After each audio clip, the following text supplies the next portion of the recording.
Well, firstly, tell me how it feels to be part of the Scotland squad for such a big double header. Yeah, it's it's a massive occasion for Scottish football. It's a chance for us to push on in the pecking order. It's a tough game against Czech Republic. We know it's going to be tough, but I think that we've got the quality in the squad to produce it.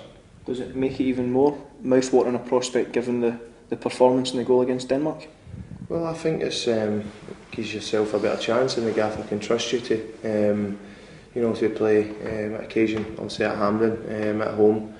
And I think that you'll be looking for a reaction off some of the players that aren't in the squad, and hopefully we can kick on and get a result on Saturday. Graham, how much are you looking forward to the atmosphere? It's a traditional 3 o'clock kick-off. Hampden is already sold out for the Czech Republic game. It could be a classic Scotland afternoon. Yeah, it'll be a massive game. I've not been involved in a 3 o'clock kick-off yet, but a few of the lads spoke last time we were away and said that the atmosphere is incredible, so hopefully it'll be just as good as they say. You boys are close. You played together in your earlier days at Livingston. Do you have to pinch yourself to realise that both of you are here? Because people, when they come through the younger ranks, they don't often follow the same path, but here you guys are a few years down the line.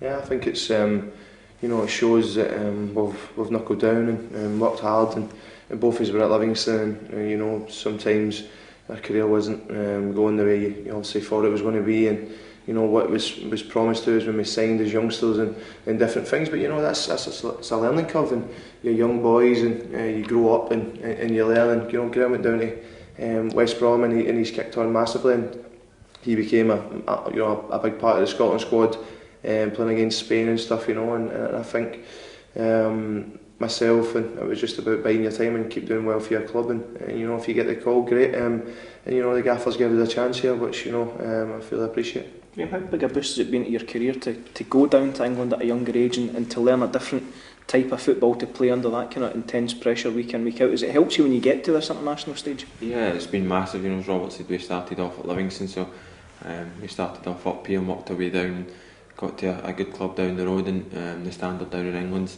it's great, so it's always going to develop you. So getting into the Scotland squad as well with the players that are here is fantastic, and hopefully we can both push on and be regulars in the squad. Did you keep in touch throughout once you went your separate ways at Livingston? Because you've both had injuries and off-field issues. Did you keep in regular touch to keep each other's heads up? Yeah, we spoke, but it's now they got a big time, blanked us a few times, but now we kept in touch, and been through to meet one another, and so keep in touch. Yeah, it was. I think it was. People. We played at the same boys' club as well before we went to Livingston. So I've always been in touch, and it was his dad that used to run us through the games and stuff as well. So I've got a lot to thank his family for as well at such an early age, and we've played together for years, and it's good for the two of us to be involved in the Scotland service. But you think of as a kid, and I'm sure it's what he thinks of as well when he was young, and maybe at that age you don't really think it's going to be reality when you get older, but it's came, and I'm sure both of us will grab it with both hands. Let's talk about table tennis. You boys were a bit competitive last night. Who won? He won. Do you play regularly? Are you no, table tennis in the it's just spare room? Just try to pass the time really.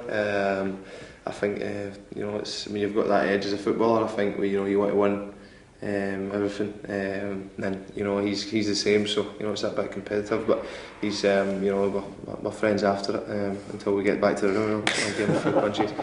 Who's the biggest joker at you? Because I heard the rumour yesterday that you're prone to phoning people up, putting on accents and pretending to get people transfers or international call-ups. Well, I think I'll be doing a few today anyway. No, I've did a few. I've got him a few times. What's your favourite? What's the one that stands out, and who was the victim? No, there's been a few. There's a boy, Scott Finlay, used to be at Livingston. I got him with a good one before. What did you tell him? I told him I was a football agent, and he was coming to meet Frank Bruno in the Hilton in Glasgow, and let's just say obviously I stopped him for getting in his car and driving all the way down for Dundee. So, but he was ready. Yeah, he was ready. Don't worry. And you followed through it as well. Yeah, you'd be used to it now. Yeah, he tried. He got me for about 30 seconds and then flicked on. Brilliant. Thanks very much, guys. Cheers. Thanks.